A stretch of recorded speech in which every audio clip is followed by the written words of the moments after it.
Welcome to the Ink to Film podcast, where we read the book. And then see the movie. I'm Luke. And I'm James. And this week, we kick off the holiday season by discussing Roderick Thorp's 1979 thriller novel, Nothing Lasts Forever. Geronimo, motherfucker.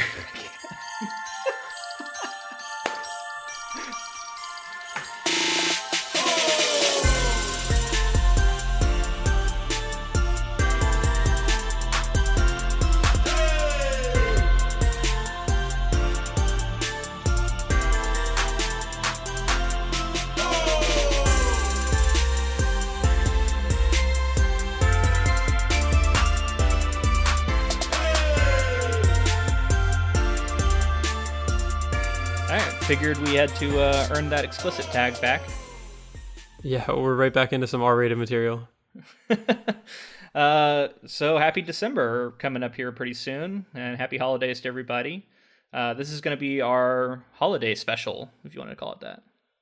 Yeah, it's I mean, the Die Hard movie is that this book is based on is kind of a holiday tradition for a lot of people.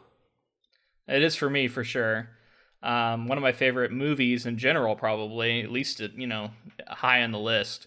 And definitely like a Christmas tradition for me is to watch this movie. I feel like I do it every year. We should say, if this is your first time listening, this is our podcast. What we do is we read the source material for a movie, usually in multiple parts, depending on the length of the novel. This one lends itself to a two-part thing. So this is going to be the first half, which I think is chapters 1 through 9. And we talk about it. We summarize it, talk about it. You can either read along with us, but you don't have to. You can also just listen and kind of get a feel for what is in the book, maybe decide if it is something you're interested in reading, or if it's something you'll never read. You can just, listen along and kind of get the gist of what happens in the novel. Yeah, and then once we finish the novel, we move on to the film adaptation. And we've done that for a few projects now, and we're planning on trying to hit like almost every genre. Just a wide expanse of stuff. So if one particular project isn't for you, make sure you check back in for something else. Yeah, we've hit a pretty good selection here. We've got horror and sci-fi, multiple sci-fi, probably fantasy, dramas. Yeah, I mean we're gonna do the whole gambit. So I guess we'll launch right into it. What is your relationship to this movie and this novel? First off, did you know this movie was based off a novel? No, not until we started talking about doing this project for Ink to Film. And what's funny is like at this point, I'm not going to be surprised by any film that was based on a book, because for the past, this one and the one before this that we did, Howl's Moving Castle, it's right there in the credits, and I never noticed. Before I say my relationship to it, I forgot. We wanted to mention we are going to be doing a special episode for our 20th episode, which is also going to fall as the last episode of 2017. And if you'd like to stick around to the end, we'll give you the details on that. Should be a lot of fun.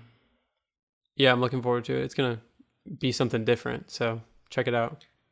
Yeah, and stick around so you can hear those details, because we might need some help from you. Yeah, so the movie for me is, like I said, it's a holiday tradition. I remember seeing it as a kid, and this was like mid-90s for me, and it was just like, I don't know, teenager Luke loved this movie and loved the action and the fun and everything else. Now, this novel is a little different than that, and we'll get into some of those differences, but I'm really looking forward to the movie episode. But yeah, I didn't know this was based off a book until probably a few years ago. I heard about it. I remember when I heard about it, I was like, oh, I'm really curious. This is honestly one of the novels that probably led to me wanting to do this podcast. Because when I heard this was based off a novel, I became really curious about this novel. And I just never got around to reading it. And like now this podcast gave me an excuse to go read it. So it's been kind of fun for that reason. As soon as we talked about starting to try to do this project, I saw it everywhere. I saw like lists of people saying like, oh, the most interesting films that were based off of books, and it's Die Hards all over the place. My relationship to the material, basically, I mean, I actually wanted to ask you this. The first time I saw the movie, it was on TV, so I didn't see the full unadulterated version of the film, but I still enjoyed it. I still really liked it. Was it one of those poorly edited, like someone else saying like like firecracker or something instead of Yeah. motherfucker. You know? Yeah, brother trucker or something crazy. They always do something weird. I think I saw a version like that too my first time. So yeah, that was my first time, and I didn't even realize until a couple viewings that it was really like kind of a Christmas movie. Like I knew that there were Christmassy things going on, but then the more I thought about it, the more I was like, this is like a movie you can watch around Christmas time and have it be legitimately considered a Christmas movie. Well, I mean, I think that is a fun debate to have. I put up a kind of tongue-in-cheek poll on Twitter about it, where the only option is essentially yes, it is a Christmas movie. But it depends on what you mean by that. Yeah, clearly it is a movie set during Christmas. People often watch it during Christmas, like I do, and so I think ipso facto it becomes a Christmas movie for many people. And it's got Christmas music in it, right?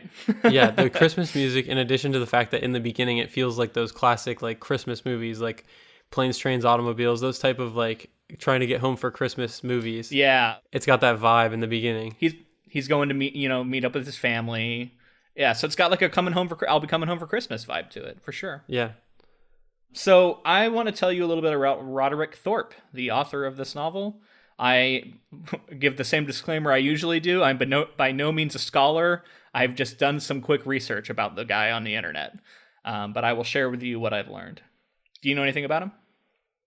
Not much. I mean, I just happened to see a couple of things just looking into stuff for the podcast, but I didn't do any extensive research into him as the person. Okay. Well, I mean, there isn't a lot about him available online. So he was born in 1936. In Bronx, New York. As a college graduate, he worked at a detective agency owned by his father, which, makes a lot of sense for how these characters are. He later taught literature and creative writing at different schools and universities in New Jersey and California.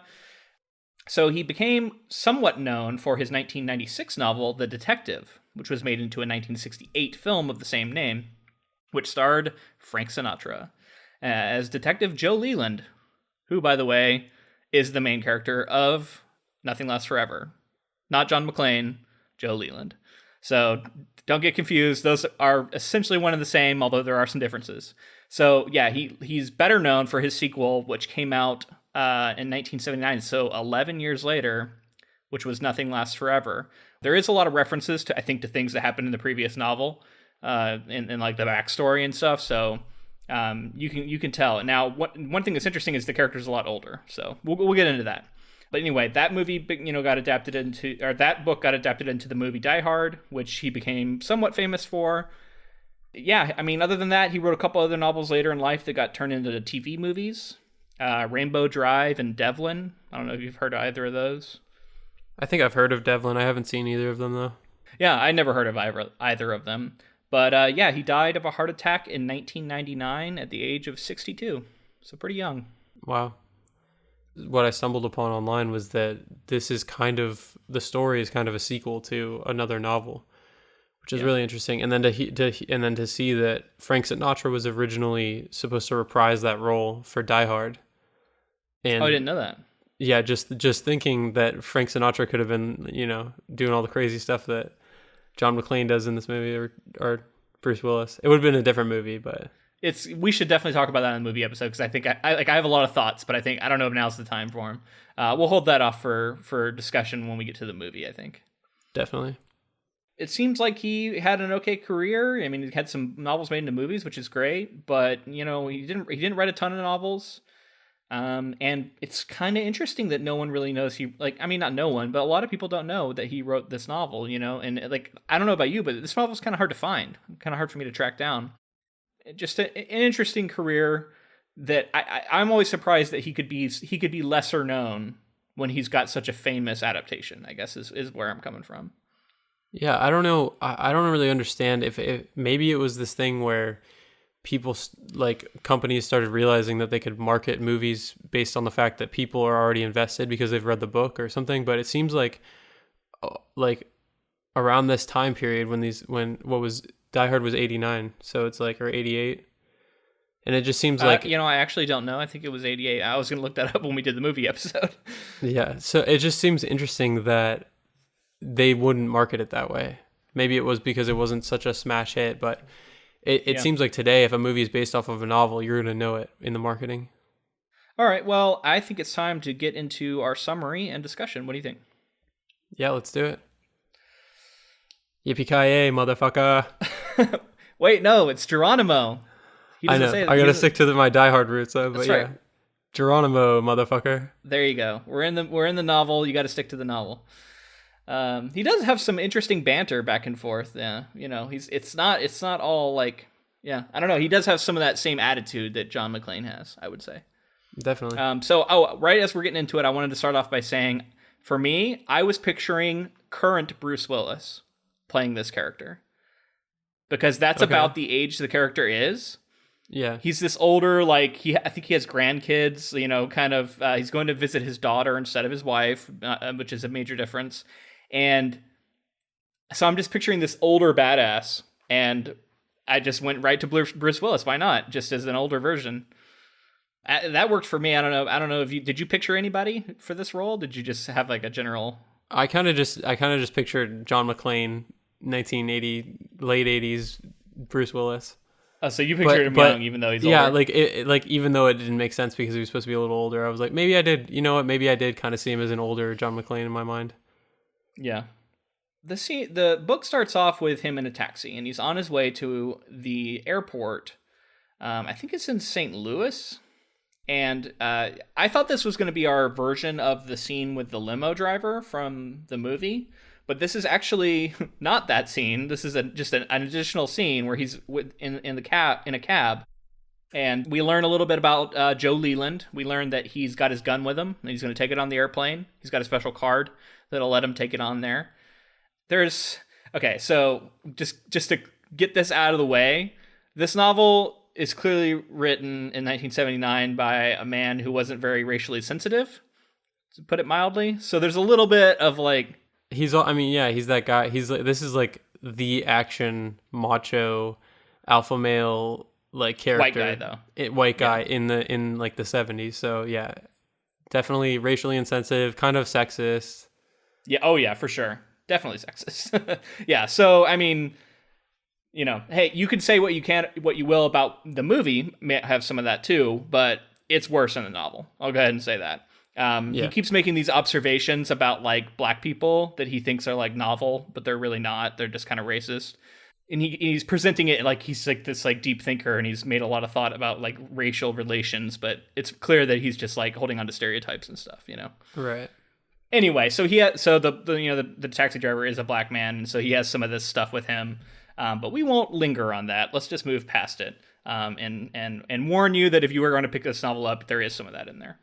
During their ride to the airport, the taxi driver gets rear-ended by a station wagon. Oh no, does he rear-end the station wagon? Do you remember? There's like a collision. I don't know whose fault it was really, but it was like kind of I think the guy was trying to push in. Yeah, this guy was trying to like cut him off, I think. Yeah, so we have kind of a road rage incident happens where this guy starts like chasing them on their way to the airport because Joe really wants to get to the airport. And while it's happening, he like pulls his gun out, Joe does, and points it at the other driver to get him to like back off because he's being really aggressive. So this is our first moment where I think this is a good character moment because we see that first off, he's actually not a policeman anymore. He's an ex-cop. He's retired now, I guess. And second off, like he has a temper.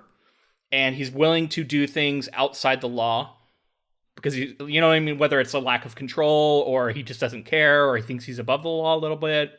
Which I think this is all important for how he behaves later because we buy that this guy would be this way. Exactly. Yeah. Yeah. So he points his gun at him, and then that scares the guy off. And then they get to the airport, and he blows through security.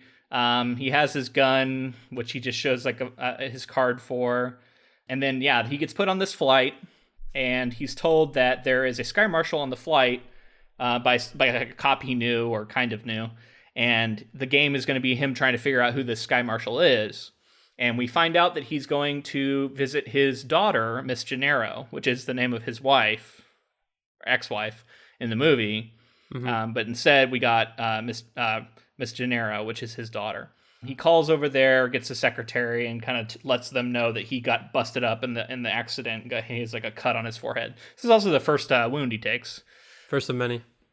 Yeah, but yeah, then he gets on the flight, and he starts trying to guess who the Sky Marshal is. He's not having a lot of luck, and we learn that he has a history with alcoholism. We learn that he is a war veteran from World War II, in which he shot down a bunch of Germans, and that he also worked as a PI. So he kind of, if you get the little like punch card of machismo badass guys, it's like PI, cop, war veteran, like alcoholic. It's the classics, right? it's the big ones. Pure action, Yeah, like setup.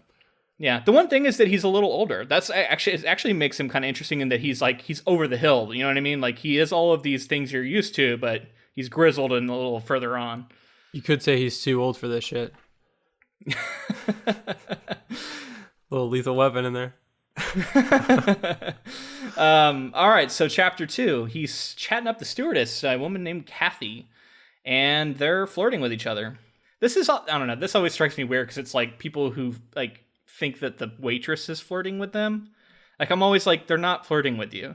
And I feel the same way about stewardesses. It's like they're just doing their job. I don't know. Now, Of course, there are exceptions to that, and maybe things were different back then. Because this is, I think this is supposed to be 1970s, late 1970s. Regardless, he gets the stewardess number. He even kisses her at one point. Which was really, really wild, really out of nowhere. Like they had talked, and it kind of, because this book is interesting because it like jumps in and out of like his actual plane of what's going on in the present, and then he kind of jumps into his inner monologues and stuff. And so it's like it jumps from like inner monologue to him being like, and then he was talking to Kathy, and then it's time to get off the plane. He's like kisses Kathy and gets her number, and you're just like, what? For sure. So that happens, and then the plane starts going down to land in L.A., and we get some more backstory here, and we hear about his old partner and money trouble, and I don't want to get into a lot of it because I don't think it's necessarily super important to know. Just that he has this checkered past where with some possible mistakes were made, where a man killed himself, and he got an innocent man put to death, I think. And he seems to have a good amount of guilt from all this. And then, he as they're landing in LAX, he realizes he hasn't guessed who the Sky Marshal is. I was kind of surprised that he didn't actually figure it out. I don't know. I kept thinking okay, this is going to be him showing us how his insight into human nature and all this stuff. But he actually doesn't ever find out who the Sky Marshal was. It's weird because it's like I felt like it was because he was talking to Kathy so much, he just got so distracted and didn't care. Yeah, possibly. But it was definitely a moment where I was expecting him to be like, oh, I figured it out. I found him. Because he had said I guess somebody in the turn, before he got on the plane had said I'm not going to tell you who the Sky Marshal is just so you can figure it out. And he's like, I love puzzles. He's excited to figure it out. Yeah, which, that is a character moment because we know that he likes the challenge. But yeah, I don't know. It's just interesting that he doesn't succeed. So chapter 3, a limo driver picks him up. And this is our limo scene, right?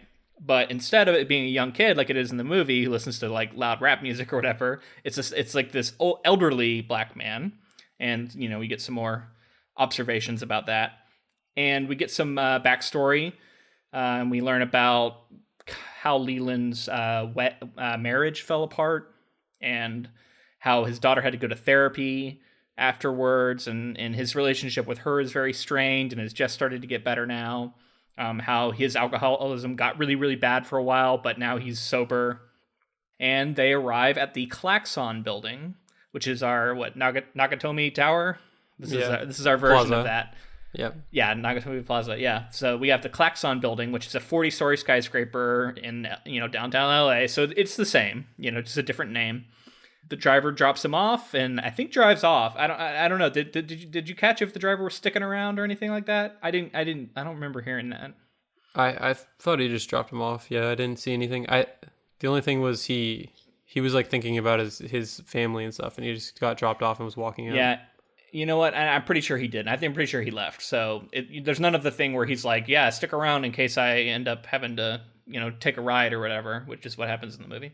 Mm-hmm. So that I don't think happens. So at the Klaxon building, he also sees someone sitting in a Jaguar with a radio antenna on the car, scoping the place. And he's got this really powerful observation powers, I guess. And he sees this and he immediately notes it.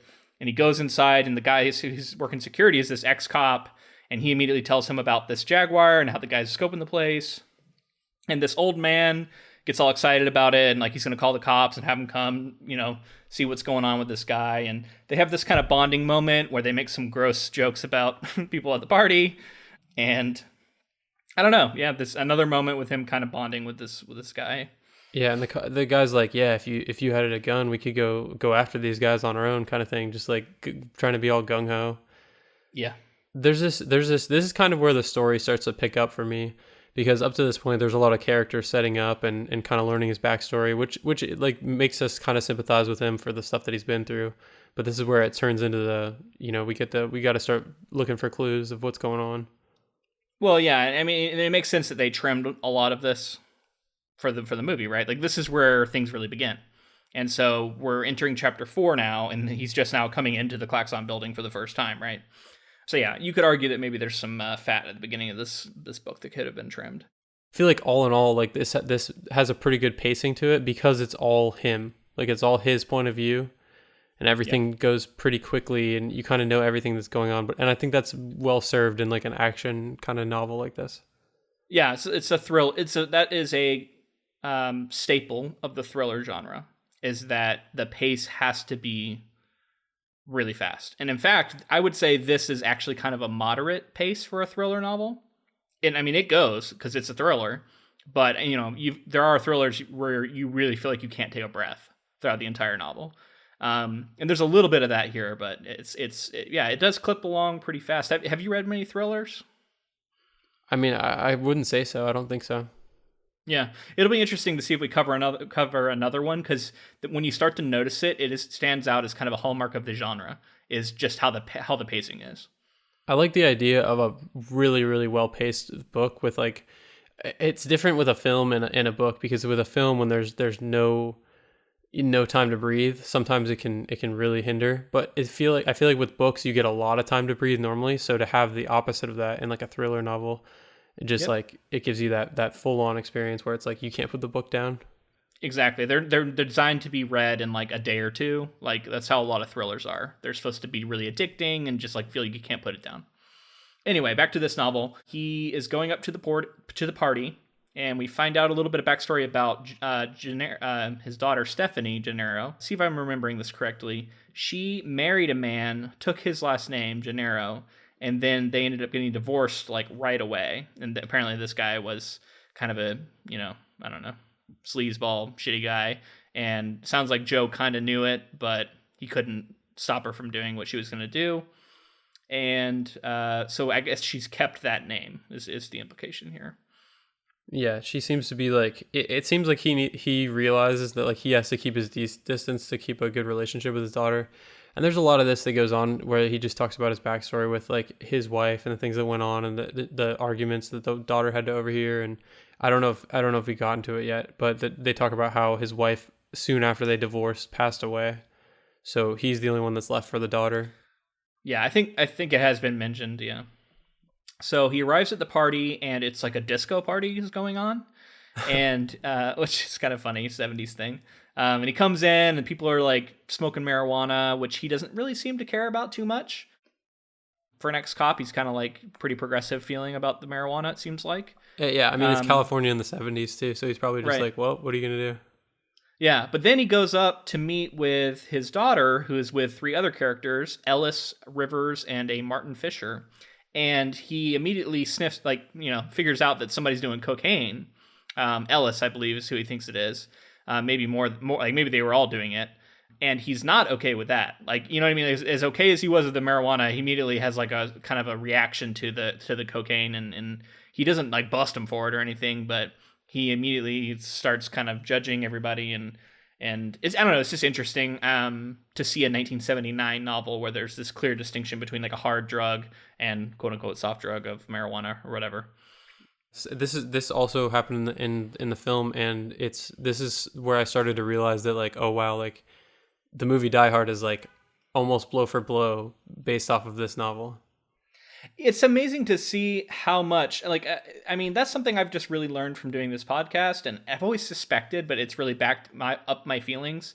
Like, we can talk about, like, I think the reason the movie is so good, and I'm sure we'll get way more into this in the movie episode, but I think one of the reasons the first one is so good is because it's based off of this rich source material, right? I mean, I totally agree. And and until we did this, I really didn't like, I was like, oh yeah, for the most part, a filmmaker will put their own spin on it. But there's been a couple that we've covered now where it's like, most of the, like I said, with Miyazaki and Howl's Moving Castle, like Miyazaki's a god in my eyes.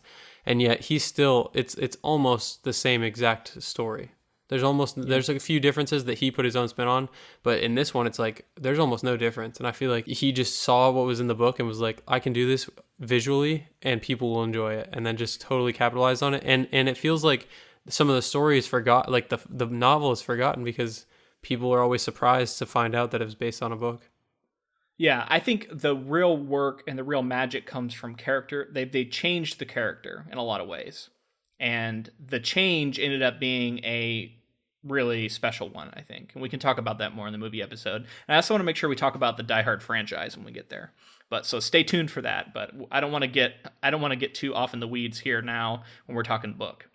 So Ellis, who I think is the same exact name of the character in the movie, who is also this kind of smarmy guy, tells her like to show him the watch, which is a line directly from the movie. He suspects that they're like maybe sleeping together. And there is maybe also some like romantic implications going on in the movie as well. So it's interesting to see that being basically the same. I pictured him as the same person when I read this guy. Yeah. It's basically the same. He says all the same things, yeah. And so he's really high up in the company, but he's not the head. The head of the company is a man named Rivers, who is a Texan. And he is the version of Nakatomi or whatever, the guy who was in charge of the company in the movie. I forget his name, but we'll get there in the movie episode. He's the version of that, except for he's this like Texan that Joe immediately he's like impressed by, but also doesn't trust him because you can kind of tell he's this huckster. I also thought it was really interesting here. Joe brings up the stewardess that he is going to like call, and he has this moment where he like chuckles over how he like, you know, is going to call her up and they're going to meet up with all the guys, and they have this kind of like moment, which I thought was really kind of weird to be doing in front of your daughter. Yeah. And like bragging about how, and he even says something like, "Oh, don't worry, she's a little bit older than you," or something to his daughter, which is a gross thing to say. Yep, real gross. Yeah, so there's some of that too, which kind of makes me like Joe less than I like John McClane. You know what I mean? Like he's less likable. It's just like, what was he like? What was it doesn't really even fit the character. Like, would that character really be like braggadocious to these like sleazeball guys? I mean, it also underlined something else I found that a little bit unbelievable at this character. Like the character feels very much to me like this. I mean, a lot of characters are wish fulfillment type characters for the people reading it and the person writing it, and that can be fun, right? Like a kind of a, you know, idealized version of a person that is really good at everything and all this stuff, right? But it can also be problematic when you don't believe it. And one of the things for me is that this guy, every woman he interacts with flirts with him. Did you notice this? There's like a blonde down in the lobby he talks to who's like, yeah, come back down here later and we'll see what happens. Like every woman he talks to is attracted to him. And so that felt a little like unreasonable to me because we know he's retirement age. Yeah, a little wish fulfillment definitely going on. Maybe more than a little, but... Yeah, and some of the stuff he gets into later, like I guess he could be in just great shape, but he runs around like a man who's not retirement age. I'd be interested to know how old Roderick was when he wrote this. Well, we could do the math. 1936 is when he was born, and this came out in 79. So what's that, 43? So he was actually probably a little younger than this character. So maybe that was the problem. Maybe he was thinking more as a slightly younger guy. I don't know. He also makes really, like, another thing that just made me really hate him. And I don't hate the character. I definitely like him, but, like, he's super flawed. And here's one of the flaws. He looks at his daughter and he thinks, she's been 5 pounds too heavy for years now, and now it looks like she's 10 pounds too heavy. Which is just a horrible thing to be thinking about your daughter. Nobody really thinks that. It's like, you son of a bitch. It's so stupid. She's been 5 pounds too heavy for years now. Oh my God. Anyway. All right. Okay, so he calls down to the security guard once he gets back to it, like this like room to clean up, and he finds out that the Jaguar left, He's thinking about how he doesn't like rivers. And he has this memory about an old man, wise man who used to tell him that if he wants to wake up at night to wash his feet at the end of a long day, it'll wake you right up. Which is a, interesting version of what we get in the movie, where it's, make balls with your feet or whatever and roll them in the carpet or whatever, whatever it was in the movie. Fists with your feet or something. That's what it is, fists with your feet, yeah. This German character that he keeps like referencing this German character that he met on a plane at one point, and he talks about how he would have lied to the German man if he had asked what he did during the war, because he kind of feels guilty about killing all those Nazis, even though they were Nazis. And yeah, I just think I would love to, I can't wait to see more of this German character popping up throughout. You think we'll get more? I think he keeps, I think later on he mentions, the German guy wouldn't have thought this, or he would have thought that in this situation. Yeah. He has a lot of respect for him. So this is where, to me, this is where the novel really picks up, because he's talking to, he calls the stewardess, Kathy, to leave her a message. And while he's leaving the message, the phone cuts off. And come to find out, the phone line is dead. And he also sees this truck make a sharp turn down on the street as he's looking out the window. And he starts piecing things together, and he immediately knows something is wrong and that something is afoot. And he draws his gun before he hears the first scream, which, okay, you know what I mean? I almost don't buy it, but I'll just give it to him. He draws his gun before he even hears the first scream to know that something's actually happening. There was a large truck that went into the underground extremely fast. But yeah, I still don't buy that he would have put the pieces together and be we're under attack.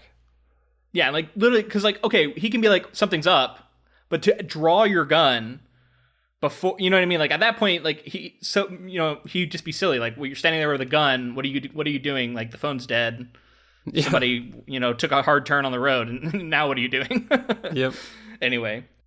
But he's right, of course. So yeah, we hear the screams, and he ends up having to leave the room, just like in the movie, without his shoes on, in order to get out before he gets caught by these people coming in.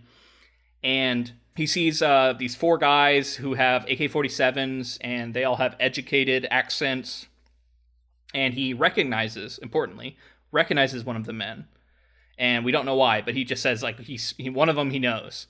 And then he slips into the stairwell, goes upstairs barefoot, and it's one of my favorite details from the movie, him being barefoot. It's it really humanizes him, and I love it, and it's really good in the novel too, because it gives me an opportunity for every time he goes somewhere, Thorp describes how the ground feels on his feet, which I think is a really cool detail, and it just works. It's definitely cool. It's smart, and it's really, really iconic for the movie. The fact that he's running around barefoot with the undershirt. Yeah. Sure. It's extremely iconic, and it kind of adds to the fact that he's just running around on broken glass and all this other stuff barefoot. He's just such a badass. Yeah. All right. Well, so now that we've reached the really exciting part of the novel, I think we should stop and tell you about Audible. Yeah, let's do it. So Audible is a service where you can listen to audiobooks. They have a huge collection, and we actually have an affiliate link where you can go onto their website, audibletrial.com/ink2film, and you get 30 free days for that service and 1 free credit for any novel in their collection. Yeah, I mean, and I have used the service for years now. Absolutely love it. I'm going to give a recommendation if you like thrillers. Michael Crichton, I'm sure you've heard of him. He writes amazing thrillers. Jurassic Park is famous for it, but another one that I've read is Sphere, also made into a movie. These are all things we could actually potentially cover one day. I expect we will do Jurassic Park at some point. But yeah, you can go listen to Michael Crichton if you like these kind of novels, these thrillers, high energy, a lot of excitement. And yeah, tons of his novels are on there for sure. And that's audibletrial.com/ink2film, and you can get that for free and free 30 days.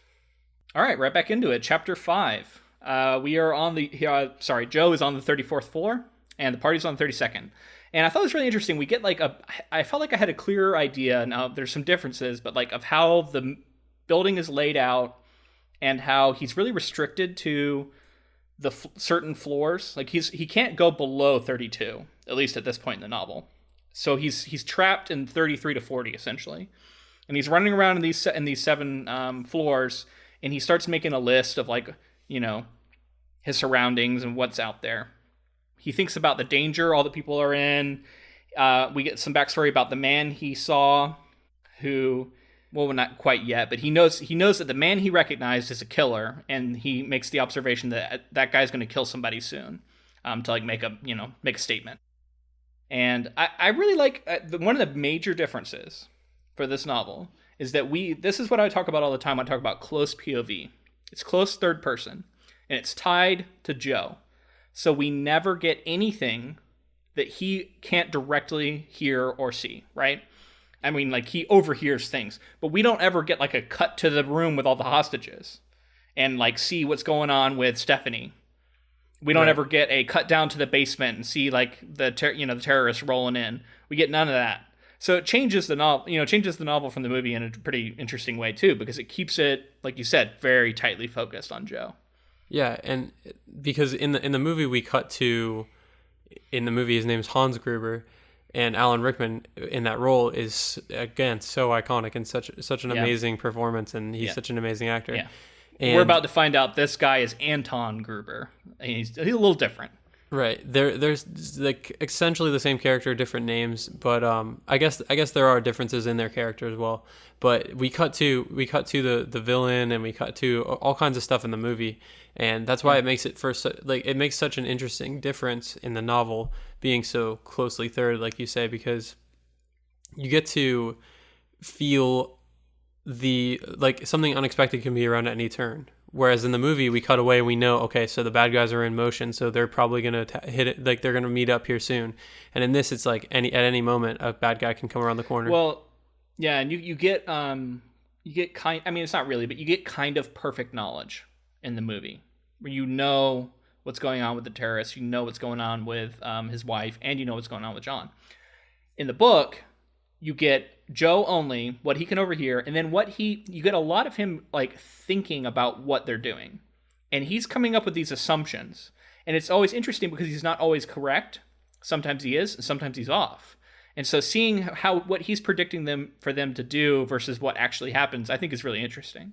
Yeah. And it's like a dynamic you don't get in the movie as much. And I don't want to take away from the film, because I will say that like cutting away to the villains it serves to build tension in the film, but it's just different the novel. In the novel, they do a great job of building tension in a different way that I think wouldn't work out as well in the film if it was just random. Everything would just seem random. It's just a difference of the forms. I agree. I think the movie had to be made the way it was. I think it was very smart to make it that way at the very least. But yeah, this works for the novel. One of the major differences I wanted to say with Anton, who is often called Tony Gruber, is that he has this famous way he's known for killing people, which is he chokes them with a tie, and then he shoots them in the lapel, which he calls pinning the black boutonniere on, which is an interesting detail. It makes him sound like a bit more of a, like, I don't know, like psychopathic killer than I think Hans. Hans is a little bit more mastermind. Like, he certainly wasn't afraid to get his hands dirty, but Tony to me is being described as this like almost like a mafia guy who's just like probably killed 100 people or something. You know what I mean? Like, he's this out of control psycho killer almost. Very smart. Yeah, they talk about the performance of what he does and how he's a guy that he'll kill you and then he'll straighten up your tie so you look nice and tidy even though he just killed you. And like there's something about like the way that there's a performance to the like, and that adds to him being more, psychopathic or sociopathic.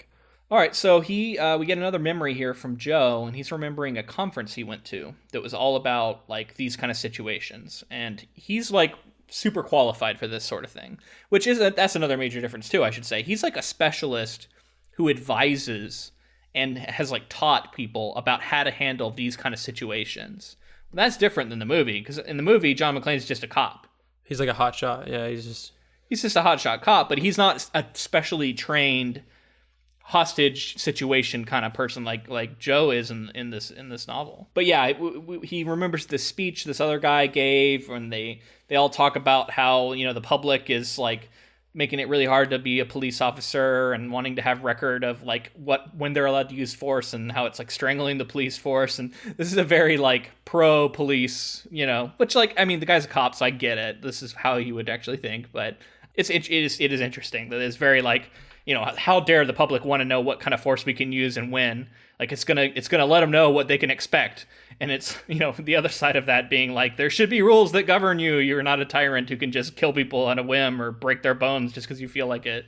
Definitely an unsettling speech. It was a long speech too, like a fairly long speech where he talked in detail about like they were gonna make a show of the extremists. Like if any of them came to their neighborhood, they would murder them and take them away without the white sheet on them and make a kind of an example of them. Yeah, and it's interesting because it's not Joe who said all of this, but we get the implication that he kind of agreed with it at the very least, right? Well, he was like the last to stand up clapping, so I don't really know what to make of that. Yeah, that's true.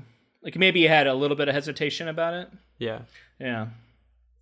And okay, so let's get to here. We're on to chapter 6 now, because he hears an elevator at the end of chapter 5.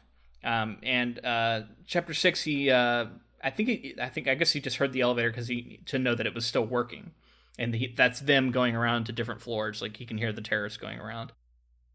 He goes up some different floors. This is when he really makes the note of the layouts, which we actually in the ebook I had. There was actually like a handwritten copy of the like note he wrote, which was kind of an interesting addition.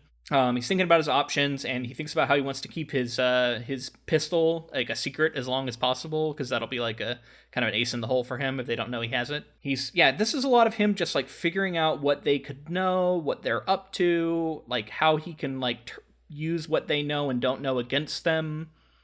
Really interesting. Like it's a lot of the thought process of what's going on with the strategies that he's using, and I like that. Like it's more than you get in the movie.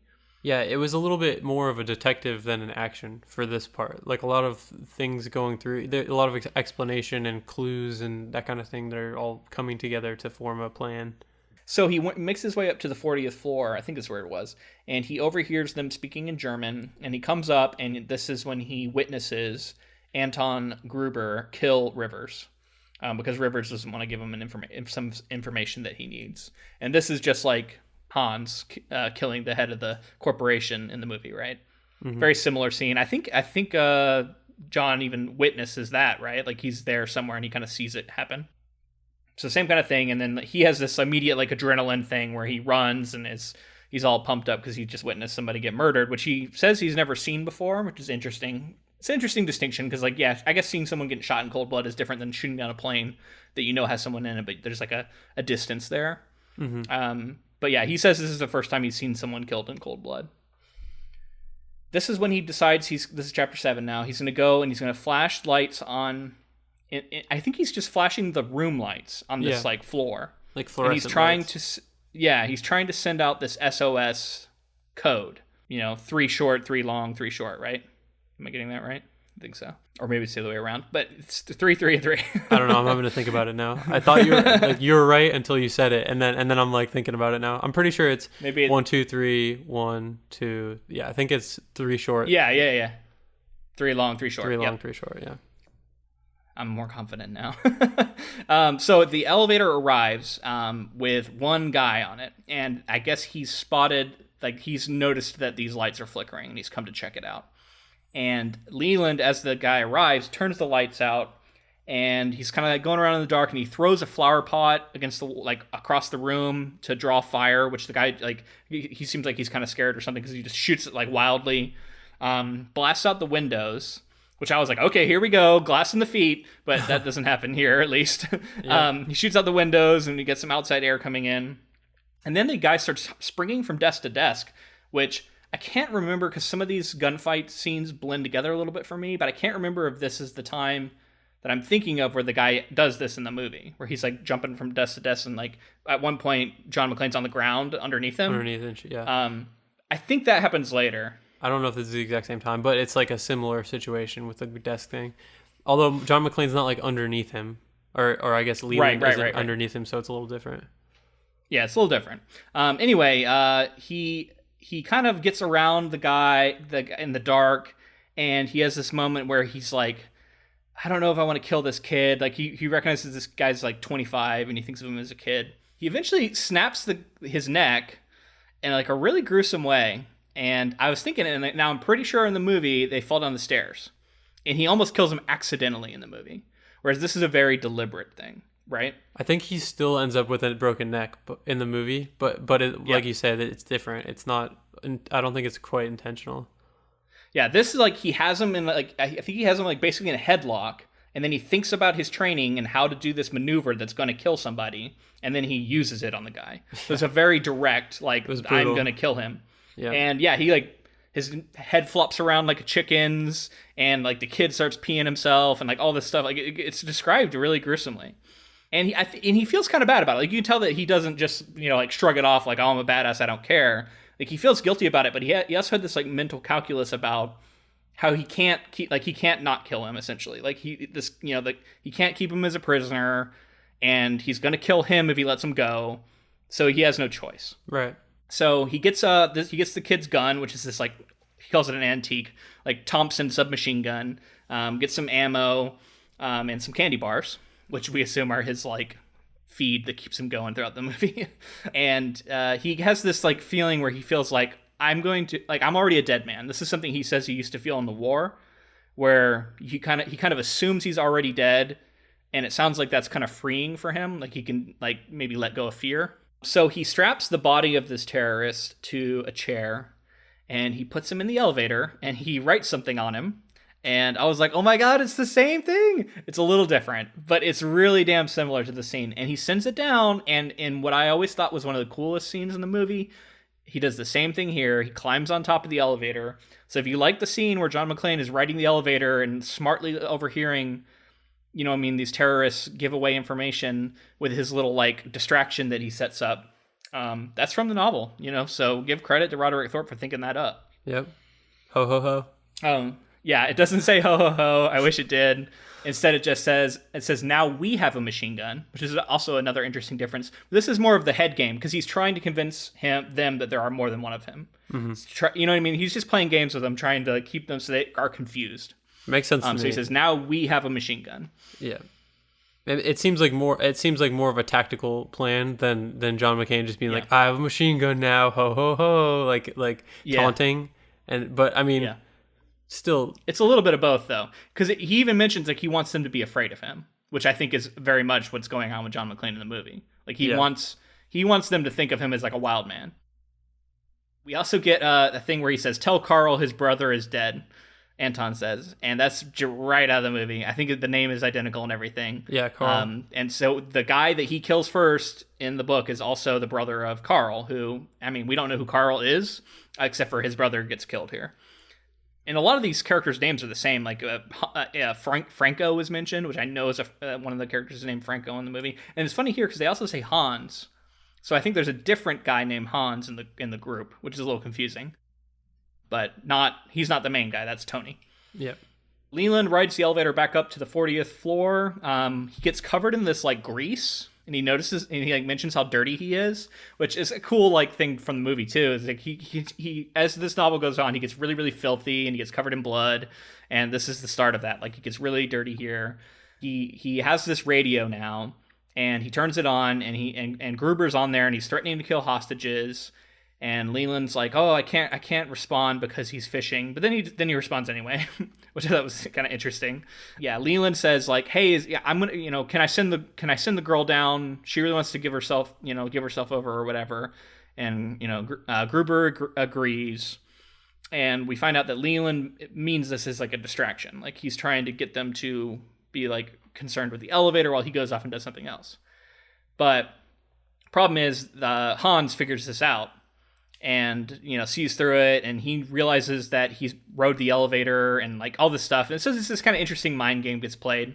And these other guys arrive, and he has to exchange fire with them, runs around, like flees, and he gets up onto the roof, and he's able to like finally get to an area where he can hide.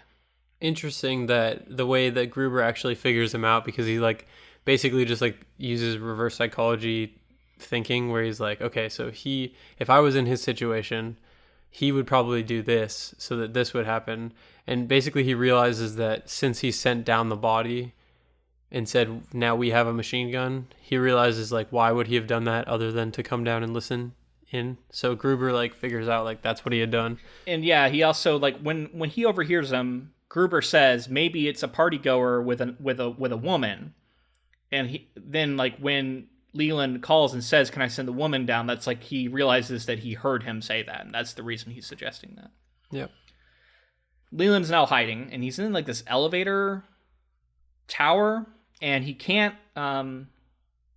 Basically, the people can't come up after them because there's this like ladder that he could just kill them very easily if they were to come up. So he's in kind of a standoff with them, and he's in this like elevator tower thing, and so he flips on the radio.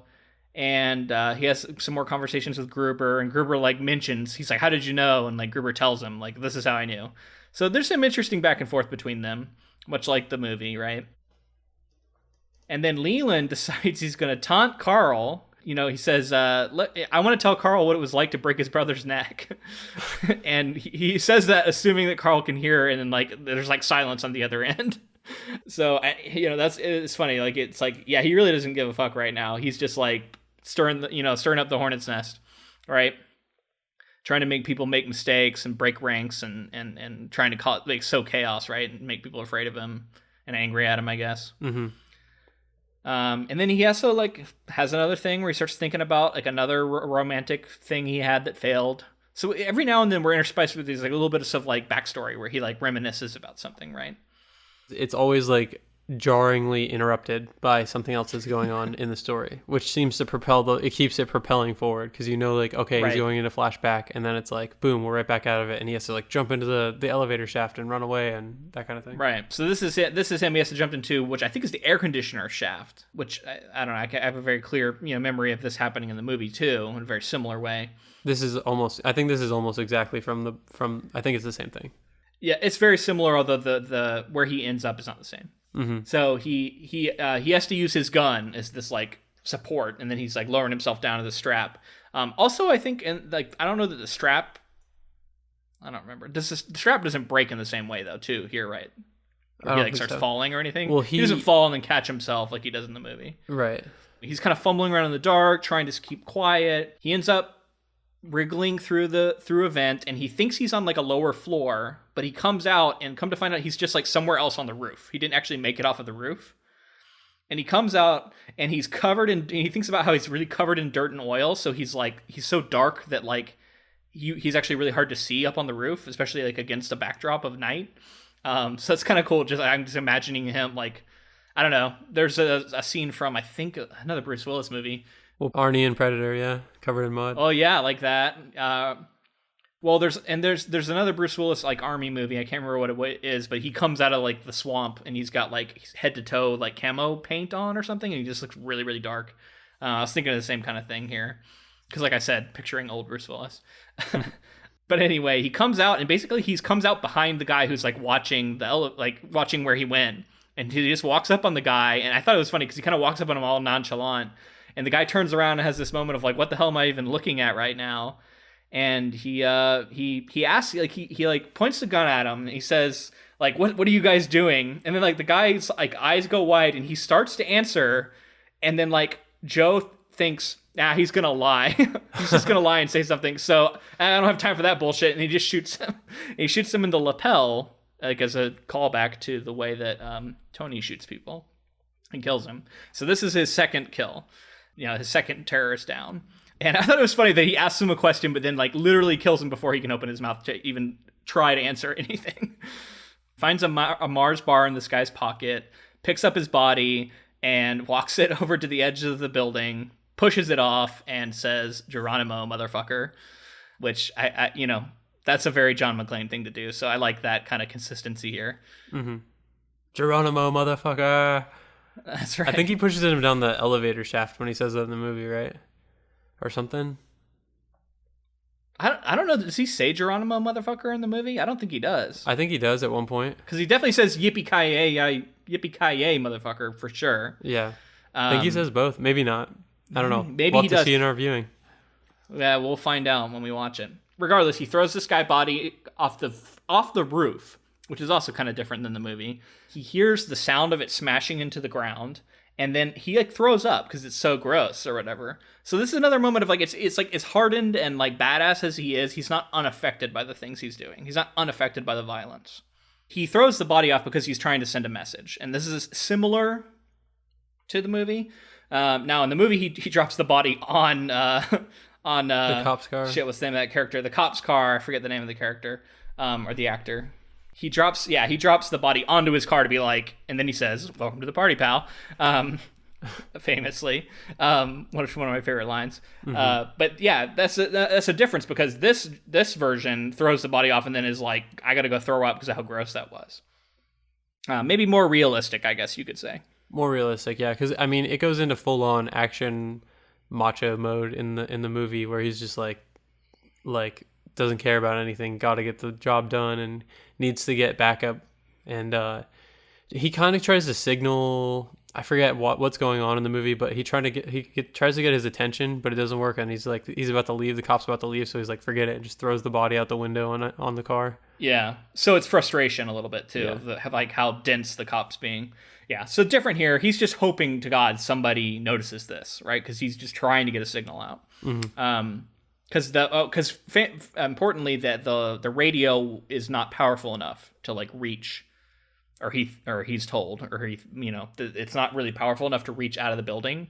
So that's why he can't really radio for people. Yeah, because he was like in the elevator shaft and he tried to call out on a different channel on the radio. He tried to call out at like a SOS kind of deal, like a help message, and that's when Gruber overheard, and he was like, "Yeah, you're not going to be able to do that. You're in a metal box. The signal's not going to get out." That's right.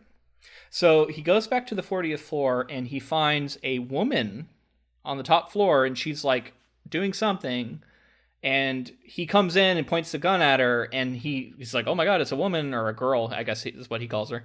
And I guess he like, I can't remember if he even says anything, but she lunges for her gun and he has to shoot her because of that. And then this is something that really affects him because he's killed a woman here. He calls her a girl, mentions that she's maybe even younger than the other ones that he's killed. And this ends up being the third of the terrorists he kills. And he finds the plastic explosives nearby and the detonating gear for those. I feel like this is I mean, this is almost the end of the portion that we read, and we can feel the movie starting to lean towards kind of how he's going to set up his plan and how he's going to figure out how to get out of the situation and save some people. Yeah. I mean, he's still really desperate here, but we've seen him, like, he's killed 3 of them now.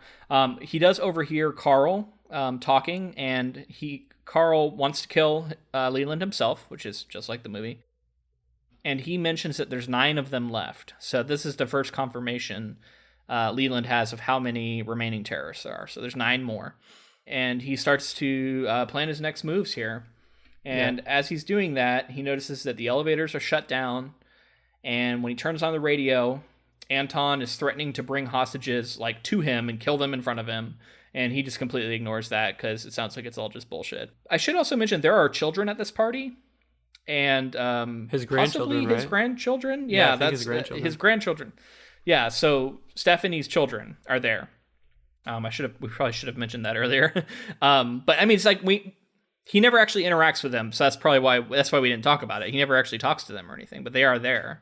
Yeah, and their mom was like in another room potentially doing coke while they were like in some disco party, which is pretty wild.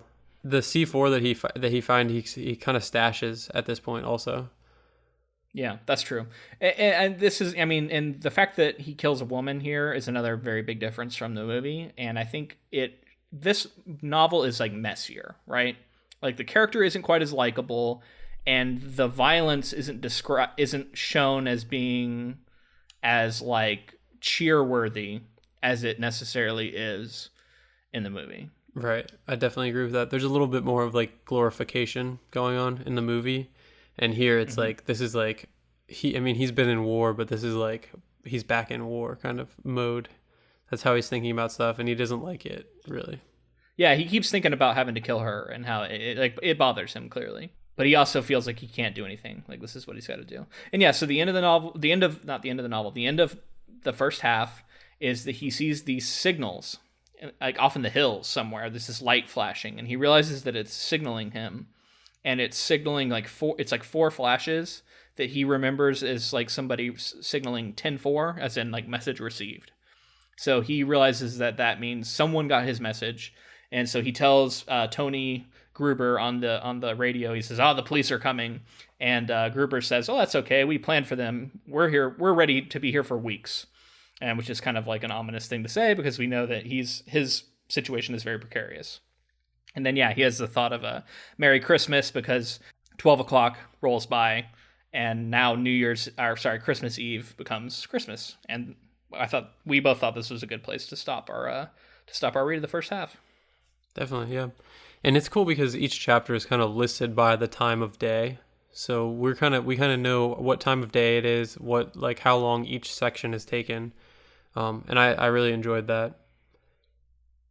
So overall thoughts about this first half of this novel, what are you looking forward to in the second half that maybe you expect could be different from the movie?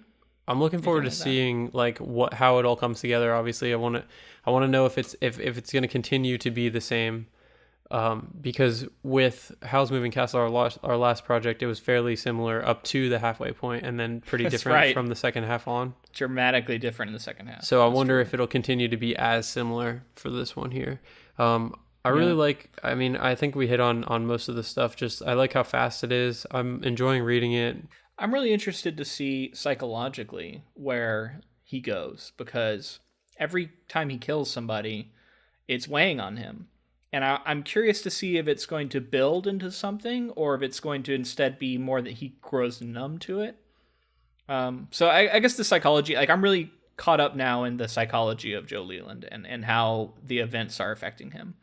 And that's something we don't get a lot of in the movie, because we get an idea that John McClane's just a badass and he just, shrugs this all off, doesn't bother him. But that's not true for Joe Leland, I would say. As badass as he is, he's affected by every time he kills somebody. Now, do you think the end is going to end up being the same? Do you think we're going to have the same happy ending? Is he going to save his daughter? Is he going to save his grandchildren?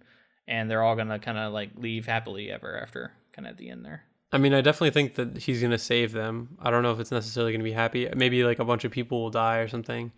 But I feel like the story is going to be pretty similar. Yeah, I kind of think it will be too, but there's also, I wouldn't be shocked if it took a different, because the tone is slightly different, right? Mm-hmm. And so I also wouldn't be surprised if there maybe is a bit more tragedy in this version. Yeah. I'll be interested to see where that goes. Me too. And if everything ends up playing out the same way. All right, I think I've said everything I can about the first half here. We did want to talk about our special episode we have coming up, right? Yeah, definitely. So it's the end of the year and it's our 20th episode. So we're going to do kind of a retrospective and we're going to touch on some of the feedback that we've gotten that we weren't able to cover. Some of that we got, people would send in something right after we recorded for the episode, and so we wouldn't be able to talk about it, and we feel kind of bad about that. So we have some stuff that we want to be able to touch on here at the end of the year. So if you ever sent something into us and we didn't talk about it, make sure you check out this episode. We might get to it. We also were hoping to get some more questions from you guys, our listeners.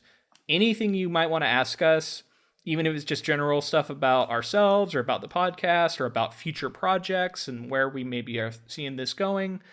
We'd love to get some questions from listeners that we can use to, give some content to this episode. So the special episode, we should say, we're not going to be covering any particular novel or anything, which is going to make it very different. It's just going to be us talking about what it's been like for these first 20 episodes, maybe asking questions of each other and going over feedback, right?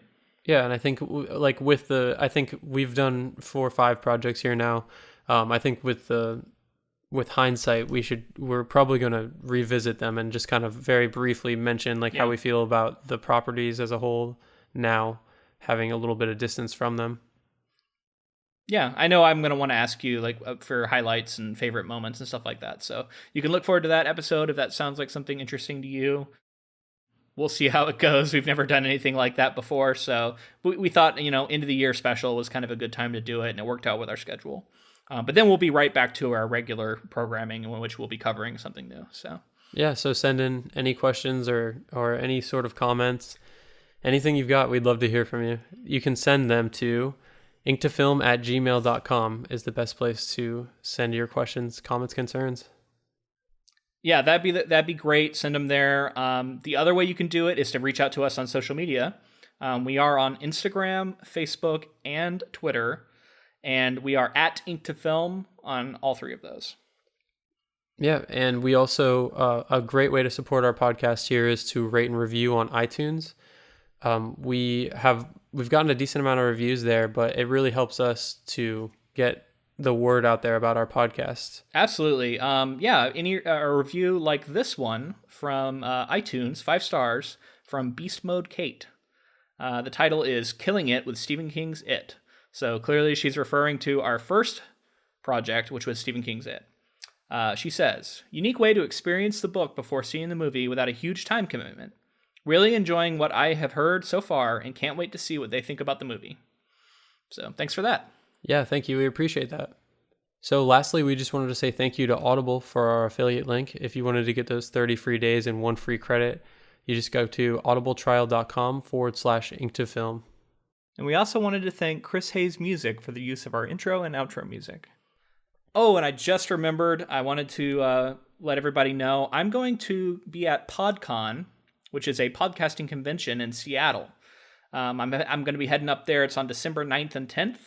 I'm going to just be on my own, checking it out. There's some podcasts there that I'm a big fan of. But if you listen to this podcast, reach out to me on social media or through our Gmail, because I would love to meet up, because I'm not going to know anybody there. Come say hi to me at least. Yeah, that would be awesome. I wish I could go, but maybe next year. Yeah, Seattle's a little farther for you than it is for me. It's a short drive for me, a cross-country flight for you. Yep. So, understandable. I'll let you know how it goes. I'm hoping it'll be a lot of fun. I've been to a lot of writing conventions over the years, but never a podcasting convention. This will be my first, so should be fun. Yeah, cool. But I think that's it. So we'll see you next week for the second half of Nothing Lasts Forever. Until then, I'm Luke. And I'm James. See you guys later. Happy holidays.